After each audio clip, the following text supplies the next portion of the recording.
الله من الشيطان الرجيم. بسم الله الرحمن الرحيم. وترى الشمس إذا طلعت تزاور عن كهفهم ذات اليمين وإذا غربت تقرضهم ذات الشمال وهم في فجوة منه. ذلك من آيات الله. من يهد الله فهو المهتد ومن يضلل فلن تجد له وليا مرشدا.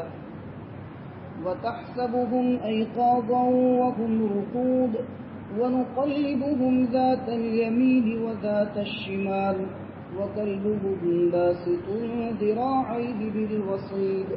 لو اطلعت عليهم لوليت منهم فرارا ولملئت منهم رعبا.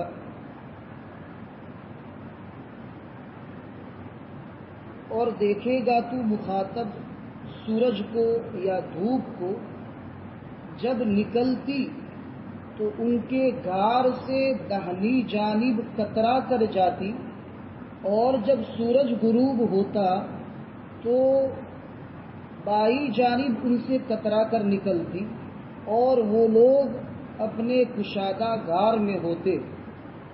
یہ اللہ کی نشانیوں میں سے ہے۔ جس کو اللہ ہدایت دے وہ ہدایت والا ہے، اور جس کو اللہ گمراہ کرے تو آپ ہرگز اس کے لیے نہیں پائیں گے کوئی دوست رہبری کرنے والا۔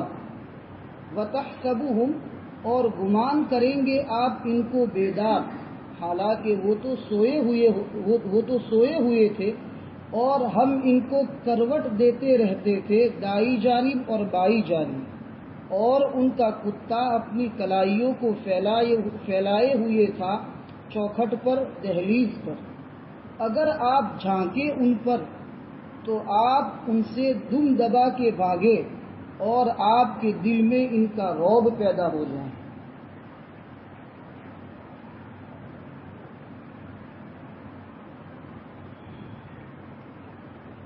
گزشتہ کل کی آیت میں اصحاب کہف نے غار میں پناہ لے لی تھی اپنے ایمان کی حفاظت کے لیے اور ظالم دقیانوس بادشاہ سے بچنے کے لیے۔ اس کے بارے میں ایک نکتہ یہ ہے کہ انہوں نے اپنے ایمان کی حفاظت کے لیے اسباب کو اختیار کیا، اور پھر اس کے بعد اللہ سے دعا کی، ینشر لکم ربکم من رحمتہ ویہیئ لکم من امرکم مرفقا۔ اس سے معلوم یہ ہوتا ہے کہ پہلے اسباب کو اختیار کرنا چاہیے، پھر اس کے بعد خدا تعالیٰ پر بھروسہ کرنا چاہیے۔ بغیر اسباب کو اختیار کیے ہوئے سیدھا اللہ پر بھروسہ کرنا یہ صحیح نہیں۔ بیمار ہو دوا لانی چاہیے، اور اللہ کی ذات کو شافی ماننا چاہیے۔ دوا سبب ہے بیماری کے لیے دوا کروانا، اور یہ ضروری ہے اس لیے کہ یہ سبب ہے، اور دنیا دار الاسباب ہے۔ اس لیے دوا شافی نہیں ہے، دوا سبب شفا ہے، اس میں شفا پیدا کرنے والی ذات اللہ کی ہے۔ تو معلوم یہ ہوا کہ پہلے اسباب کو اختیار کرنا چاہیے، اور پھر اس کے بعد اللہ تبارک و تعالی پر بھروسہ کرنا چاہیے، جیسا کہ اصحاب کہف نے کیا۔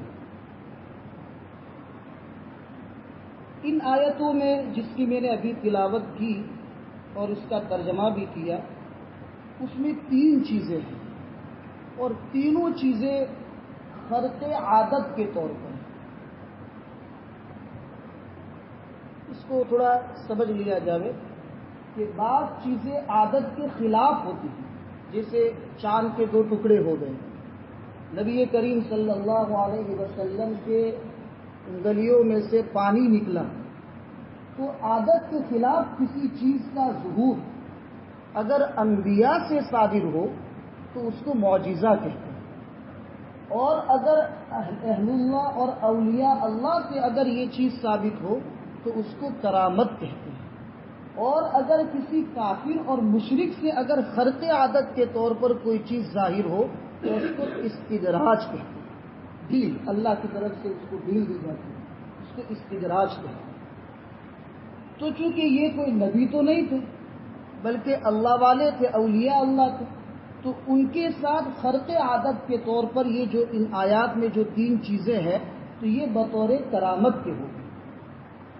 اب اللہ تبارک و تعالی ان کی حفاظت کیسے کرتے ہیں؟ غار میں وہ لوگ چلے گئے، لیکن اللہ نے ان کو غار میں سلایا بھی، لیکن اب سونے والا آدمی جب سوتا ہے تو اس کے اوپر دھوپ پڑتی ہے تو اس کی نیند جو ہے اڑ جاتی ہے، وہ اٹھ جاتا ہے، بیدار ہو جاتا ہے۔ تو اللہ تعالیٰ نے جیسے مشرق سے سورج نکلتا ہے اور غار اس طرف ہے، تو غار کے یہاں اس کی شعاعیں آتی ہے اور پھر ایسے یوں کر کے چلی جاتی، کترا کے چلی جاتی، ایسے یوں کر کے، ان کے اوپر سے نہیں جاتی، ورنہ ان کی نیند وہ بیدار ہو جاتی ہے۔ اور جب سورج غروب ہوتا تو اس کی شعاعیں الٹی ہوتی ہے، تو اس طرف سے ایسے یوں کر کے نکل جاتی۔ تو یہ ان کے لیے بطور کرامت کے اللہ تعالیٰ کی طرف سے یہ جو ہے ان کی حفاظت کے لیے اللہ تعالیٰ نے یہ کرامت ان کے لیے ظاہر فرمائی۔ تو وَتَرَى الشَّمْسَ إِذَا طَلَعَت تَزَاوَرُ، اس آیت میں اس چیز کا تذکرہ ہے کہ مشرق سے نکلنے والا سورج ان کے غار کے قریب جب آتی دھوپ تو وہ ایسے یوں داہنی جانب مڑ جاتی، اور اس طرف سے غروب کے وقت بائیں جانب ایسے یوں کر کے مڑ جاتے، اور وہ لوگ تو غار میں ہی ہوتے۔ بعض حضرات کا کہنا یہ، جیسے کہ علامہ ابن قتیبہ رحمۃ اللہ علیہ کا کہنا یہ ہے کہ وہ غار ہی ایسا تھا کہ وہاں دھوپ نہیں پڑتی، لیکن علامہ قرطبی رحمۃ اللہ علیہ نے فرمایا کہ نہیں، بلکہ غار تو ایسا تھا کہ اس کے اوپر دھوپ آنے کا امکان تھا، لیکن اللہ نے ان کی حفاظت کی، اور دلیل یہ ہے ذالک من آیات اللہ، یہ اللہ کی قدرت کی نشانی ہے کہ دھوپ کے پڑنے کے اسباب تھے، لیکن اللہ نے دھوپ کو ان سے پھرا دیا، گھما دیا ان سے۔ ذالک من آیات اللہ، یہ اللہ کی قدرت کی نشانیوں میں سے۔ اب ان کے دل میں یہ بات کیسے آئی کہ اپنے دین کی اور ایمان کی حفاظت کے لیے ہم لوگ غار میں پناہ پکڑیں؟ تو اللہ تعالیٰ نے فرمایا جس کو اللہ راہ سجائے، میں یہدی اللہ ہوں، جس کو اللہ راہ سجائے تو سمجھو کہ وہ راہیاب ہے، یعنی سمجھو کہ اس کو راستہ مل گیا، اور جس کو اللہ گمراہ کرے، شیخ الہند رحمۃ اللہ علیہ نے اس کا ترجمہ کیا ہے، جس کو اللہ بچلائے یعنی جس کو بھٹکا دے تو پھر اس کے لیے کوئی سہارا، دوست کے اعتبار سے رہبری کرنے والا کوئی نہیں۔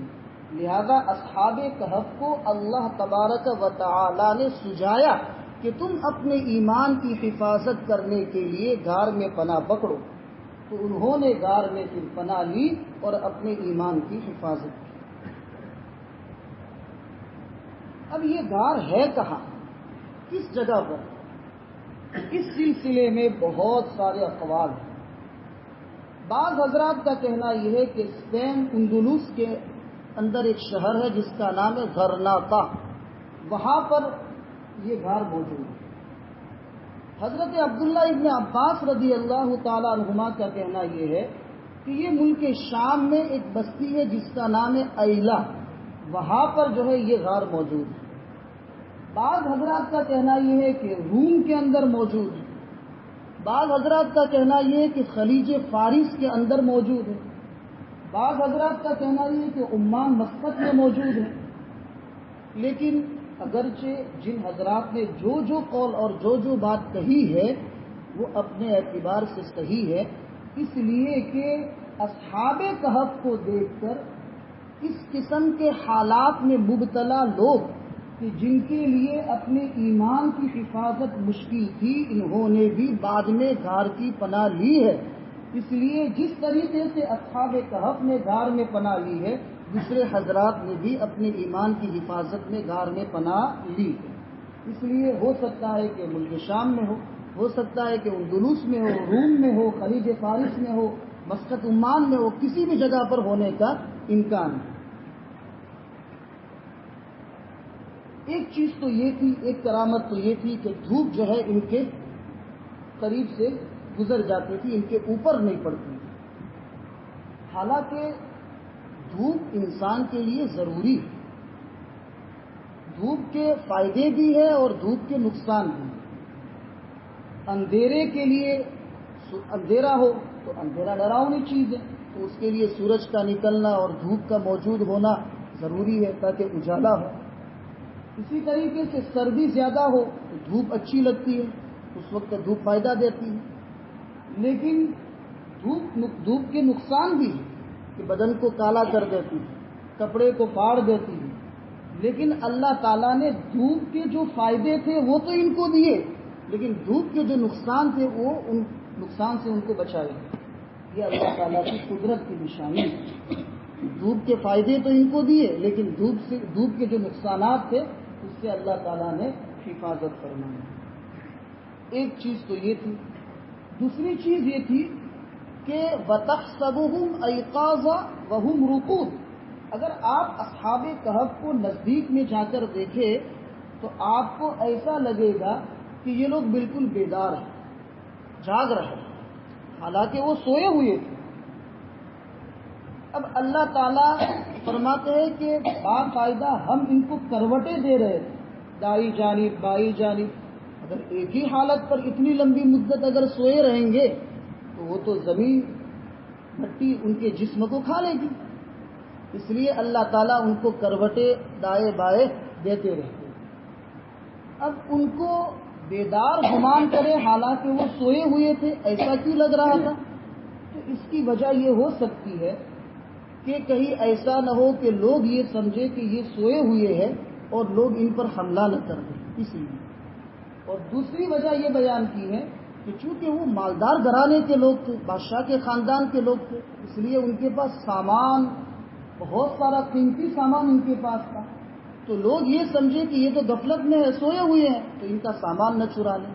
تو اللہ نے ان کی بھی حفاظت کی اور ان کے اسباب اور ان کے سامان کی بھی حفاظت. اس لیے اللہ تعالیٰ نے ان کی سونے کی ہیئت اور حالت کو ہی ایسا بنا دیا کہ دیکھنے والا یہ سمجھے کہ یہ لوگ جاگ رہے ہیں اور باقاعدہ کروٹیں بدل رہے ہیں. وَنُقَلِّبُهُمْ ذَاتَ الْيَمِينِ وَذَاتَ الشِّمَالِ. اور ہم ان کو دائیں بائیں کروٹیں دے رہے تھے. وَكَلْبُهُمْ بَاسِطٌ. اور نگراں کے طور پر اس غار کی دہلیز پر، چوکھٹ پر اللہ تعالیٰ نے جو ہے ایک کتا ان کا جو تھا وہ ان کے پاس وہ چوکھٹ کے اوپر بالکل ایسے ہی پاؤں پھیلائے، کتے کی بیٹھنے کی جو ہیئت ہوتی ہے، اپنی کلائیوں کو پھیلائے ہوئے ایسے یوں کر کے بیٹھا ہوا. سوال یہ ہوتا ہے کہ کتے کے بارے میں تو صحیح حدیث یہ ہے کہ جس گھر میں کتا ہوتا ہے اس گھر میں تو فرشتے بھی نہیں آتے، اور اتنے بڑے اللہ والے لوگ اپنے ساتھ کتا لے کے گھوم رہے ہیں. تو یاد رکھیں، شوق کا کتا اگر گھر میں ہو تو فرشتے نہیں آتے. اگر شکار کے لیے اگر آپ نے کتا پالا ہے یا کھیت کی حفاظت کے لیے آپ نے کتا پالا ہے تو اس کتے پر کوئی وعید نہیں ہے. دوسرا جواب یہ ہے کہ یہ کوئی شریعت، یہ حکم کہ کتا پالنا ہماری شریعت میں منع ہے. شریعت عیسیٰ علیہ السلام میں ہو سکتا ہے کہ جائز ہو، منع نہ ہو. اور تیسرا جواب یہ ہے کہ یہ حضرات چونکہ بڑے مالدار لوگ تھے، زمین جائیداد والے تھے، اس لیے ان کا اپنا ذاتی کتا تھا جو انہوں نے کھیت کی حفاظت کے لیے پالا تھا، تو وہ وفاداری میں ان کے ساتھ ہو گیا. اس لیے یہ صحیح طور پر پالا ہوا کتا تھا، اس لیے کوئی اعتراض اور کوئی سوال کی بات ہے ہی نہیں.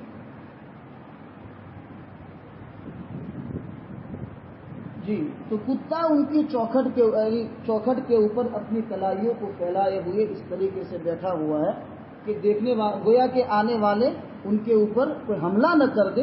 اس لیے اللہ تعالیٰ نے جو ہے ان کی ڈبل حفاظت کر دی کتے کو بٹھا کر. ابن عطیہ رحمۃ اللہ علیہ ایک بہت بڑے مفسر، ان کا کہنا یہ ہے کہ میں نے اپنے والد صاحب سے سنا، وہ ابو الفضل جوہری رحمۃ اللہ علیہ کے بیان میں مصر کی جامع مسجد کے اندر بیٹھے ہوئے تھے سن ہجری 1469 میں، سن ہجری 469 میں.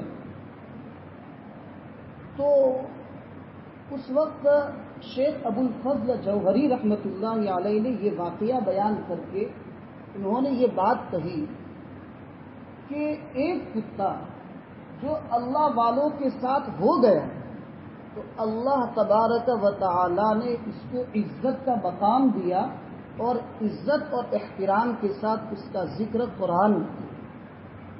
اس واقعے کو ذکر کرنے کے بعد ابن عقیل علامہ قرطبی رحمۃ اللہ علیہ نے اس کے اوپر ایک عجیب نکتہ بیان کیا کہ ایک جانور اللہ والوں کے ساتھ ملنے، اللہ والوں کے ساتھ رہنے کی وجہ سے اتنا معزز اور اتنا محترم بن گیا، تو ایک ایمان والا اللہ والوں کے ساتھ رہے گا تو اللہ کے یہاں اس کا مقام اور اس کا درجہ کتنا بلند ہے۔ اہل اللہ کی صحبت کا اس سے انداز لگائیں، اس لیے کہ جو شخص اہل اللہ اور اللہ والوں کے ساتھ رہتا ہے تو اس کے دل میں ان اہل اللہ سے محبت بھی ہوتی ہے اور ان کے دل کے اندر ان کا جو ایمان ہے اس کا کچھ حصہ اللہ تعالیٰ اس کے دل کے اندر منتقل کرتے ہیں۔ یہ محبت کی نشانی ہے، اہل اللہ سے محبت کرنے کی نشانی ہے کہ اللہ تعالیٰ ہمارے دل کے اندر ایک تاثیر پیدا کرتے ہیں جس کی وجہ سے ہمارا دل عبادتوں کی طرف اور اچھے اعمال کی طرف مائل ہوتا ہے۔ خانقاہوں میں جب جاتے ہیں تو اس وقت کی کیفیت ہی کچھ الگ ہوتی ہے، جب خانقاہ سے واپس آتے ہیں تو کچھ دن تک وہ کیفیت باقی رہتی ہے، پھر دنیا کے جمیلے میں جب پڑ جاتے ہیں تو پھر اس کے بعد وہ کیفیت آہستہ آہستہ ختم ہو جاتی ہے۔ تو یہ اہل اللہ کی صحبت اور ان سے محبت کا اثر ہے کہ اللہ تعالیٰ دل کی کیفیت کو بناتے ہیں اور اعمال میں رغبت پیدا کرتے ہیں۔ بخاری شریف کی ایک روایت ہے، حضرت انس رضی اللہ تعالیٰ عنہ فرماتے ہیں کہ ایک مرتبہ نبی کریم صلی اللہ علیہ وسلم اور میں مسجد نبوی سے نکل رہے تھے کہ اچانک ایک صاحب نے سوال کر دیا، ایک صحابی نے سوال کر دیا، کہا یا رسول اللہ متی تقوم الساعہ، قیامت کب قائم ہوگی اللہ کے رسول؟ نبی کریم صلی اللہ علیہ وسلم نے یہ نہیں کہا کہ مجھے اس کا علم نہیں ہے، آپ نے فرمایا ما اعددت لها، قیامت کی بات کرتے ہو تو قیامت کے لیے کوئی تیاری بیاری کی ہے کہ نہیں کی؟ قیامت کے لیے آپ نے کیا تیاری کی؟ تو فندیم فی نفسی، تو صحابی اپنے جی میں شرمائے اور پچھتائے کہ میں نے ایسا کیوں سوال کیا، اب میں کیا جواب دوں گا کہ میں نے قیامت کے لیے کیا تیاری کی ہے؟ تو پھر اس کے بعد صحابی رضی اللہ تعالیٰ عنہ نے فرمایا تھا یا رسول اللہ لمبی چوڑی نمازیں اور لمبے چوڑے روزے صدقہ نوافل وغیرہ تو نہیں ہے، لیکن ایک چیز ہے اللہ اور اس کے رسول سے محبت کرتا ہے۔ نبی کریم صلی اللہ علیہ وسلم نے فرمایا المرء مع من احب، کہ آدمی کل قیامت کے دن اسی کے ساتھ ہوگا جس سے وہ محبت کرتا ہے۔ پھر اس کے بعد حضرت انس رضی اللہ تعالیٰ عنہ نے فرمایا کہ نبی کریم صلی اللہ علیہ وسلم کا یہ جملہ سن کر اتنی خوشی ہوئی کہ ایمان لانے کے بعد سب سے زیادہ اگر میں خوش ہوا ہوں تو اس جملے سے خوش ہوں۔ اور پھر اس کے بعد فرمایا واللہ انی لاحب اللہ ورسولہ وابا بکر وعمر، کہ میں اللہ سے اور اللہ کے رسول سے اور حضرت ابو بکر و عمر رضی اللہ تعالیٰ عنہما سے محبت کرتا ہوں، اور انشاءاللہ اس محبت کے نتیجے میں کل قیامت کے دن ان حضرات کے ساتھ ہوں۔ نبی کریم صلی اللہ علیہ وسلم سے محبت کی واضح دلیل یہ ہے کہ نبی کریم صلی اللہ علیہ وسلم کے پاکیزہ طریقوں کو تلاش کر کے اس کے اوپر عمل تو کرتے ہیں، لیکن بہت ساری ایسی سنتیں ہیں کہ جو ہماری زندگی میں نہیں ہے، ہم تلاش کریں ہر چیز کے، کھانے میں، پینے میں، چلنے میں، بات کرنے میں، اٹھنے میں، بیٹھنے میں، ہر چیز میں تلاش کرے کہ نبی کریم صلی اللہ علیہ وسلم کا انداز اور آپ کا طریقہ کیا تھا۔ انشاءاللہ امید ہے کہ ہم بھی کل قیامت کے دن نبی کریم صلی اللہ علیہ وسلم کے ساتھ۔ ایک بزرگ کا واقعہ لکھا ہے کہ وہ فرماتے ہیں کہ زندگی میں نبی کریم صلی اللہ علیہ وسلم کی سنتوں پر عمل خوب کیا اور تلاش کر کے کیا، لیکن ایک سنت پر عمل رہ گیا ہے، لیکن وہ میرے اختیار میں نہیں کہ 63 سال کی عمر میں انتقال ہو، تاکہ یہ بھی اس میں بھی جو ہے نبی کریم صلی اللہ علیہ وسلم کی رفاقت اور سنت ادا ہو جائے۔ اللہ تعالیٰ نے ان کی اس تمنا پر 63 سال کی عمر میں ان کو وفات۔ طلب جب اچھی چیز کی ہوتی ہے تو اللہ تعالیٰ اس کو پورا کرے۔ دو چیزیں ہوئی، ایک تو سورج کترا کے نکلتا تھا، دوسری چیز یہ تھی کہ آپ ان کو دیکھو تو لگے کہ بیدار، حالانکہ وہ سوئے ہوئے تھے اور کروٹیں بھی بدل رہے دائیں بائیں، اور کتا بھی ان کی دہلیز اور چوکھٹ کے اوپر پاؤں پھیلائے ہوئے بالکل بیٹھا ہوا ہے۔ اللہ تعالیٰ ہمیں بھی نبی کریم صلی اللہ علیہ وسلم سے اور آپ کے طریقوں سے محبت عطا فرمائے۔ تیسری چیز ہے لَوِ اطَّلَعْتَ عَلَيْهِمْ لَوَلَّيْتَ مِنْهُمْ فِرَارًا وَلَمُلِئْتَ مِنْهُمْ رُعْبًا۔ اے مخاطب، اگر تو ان کے اوپر جھانکے یعنی ان کو دیکھے تو تیرے دل میں ایسی ہیبت اور ایسا خوف پیدا ہو جائے گا کہ لَوَلَّيْتَ مِنْهُمْ فِرَارًا، دم دبا کے بھاگے، لَوَلَّيْتَ مِنْهُمْ فِرَارًا، دم دبا کے تو بھاگے، اور تیرے دل کے اندر جو ہے خوف پیدا ہو، وَلَمُلِئْتَ مِنْهُمْ رُعْبًا، اور تو رعب میں بھر دیا جاوے، ان کا رعب تیرے دل کے اندر بھر دیا جائے۔ یہ اللہ تعالیٰ نے ان کی حفاظت کے لیے، تاکہ لوگ ان کو نقصان نہ پہنچائیں اور ان کے سامان کی چوری نہ کرے، اس لیے اللہ تعالیٰ نے ان کے ظاہری شکل و صورت جو سلائے ہوئے تھے ان سے ایسی حالت پیدا کر دی کہ دیکھنے والا ان کو دیکھ سکتا نہیں۔ مصنف ابن ابی شیبہ حدیث کی بہت معتبر کتاب ہے، اس کے اندر ایک واقعہ لکھا ہوا ہے۔ حضرت عبداللہ ابن عباس رضی اللہ تعالیٰ عنہما فرماتے ہیں کہ ایک مرتبہ ہم لوگ حضرت امیر معاویہ رضی اللہ تعالیٰ عنہ کے ساتھ غزوۃ المزیق میں جا رہے تھے، ان کے زمانے میں اور ان کے ساتھ، تو ہم اصحاب کہف کے غار کے پاس سے گزرے۔ اس وقت ان کا مقابلہ رومیوں سے تھا، تو حضرت امیر معاویہ رضی اللہ تعالیٰ عنہ نے سوچا کہ لاؤ اصحاب کہف کے غار کی میں زیارت کر لوں۔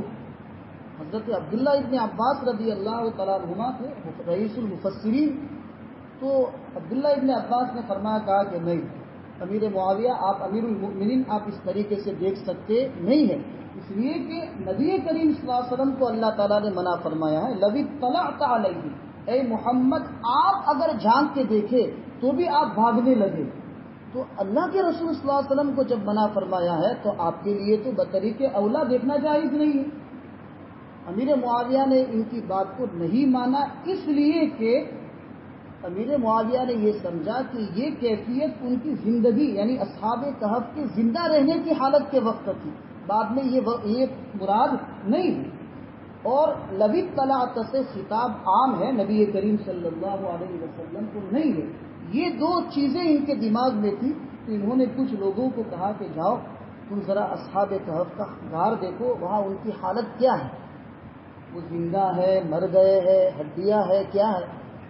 عبداللہ ابن عباس رضی اللہ تعالیٰ عنہ فرماتے ہیں کہ کچھ لوگ وہاں گئے تو غار میں ایسے ہی جھانکنا چاہا تو ایک سخت گرم ہوا آئی، جس کی وجہ سے وہ لوگ وہاں سے بھاگنے لگے اور وہ دیکھ نہ سکے کہ اس کے اندر کی کیا کیفیت۔ بعض حضرات کا کہنا یہ کہ یہ کیفیت ابھی بھی باقی ہے اور ابھی بھی کوئی جو ہے ان کا معائنہ اور ان کو دیکھنا چاہے تو دیکھ سکتا نہیں، گویا کہ اللہ تعالیٰ نے ان کے جسم کو بطور کرامت اس غار میں محفوظ کیا۔ تو ان آیات کا خلاصہ یہ ہے کہ اللہ پر بھروسہ کرنا اسباب کو اختیار کر کے جائز ہے، بلکہ اسباب کو اختیار کر کے اللہ پر بھروسہ کرنا چاہیے اور اللہ سے امید رکھنی چاہیے کہ اللہ ہمارا کام بنانے والا ہے، وَهُوَ الْوَلِيُّ وَهُوَ الْمُرْشِدُ، وہی ہمارا دوست اور وہی ہماری رہبری کرنے والا ہے۔ اللہ تعالی ہمیں بھی ہمارے ایمان کی حفاظت فرمائے جس طریقے سے اللہ نے اصحاب کہف کے ایمان کی حفاظت فرمائی۔ پرفتن دور میں خاص کر کے اس چیز کو دعاؤں میں خوب مانگنے کی ضرورت ہے کہ اللہ تعالیٰ ایمان کی حفاظت فرمائے۔ سبحان ربک۔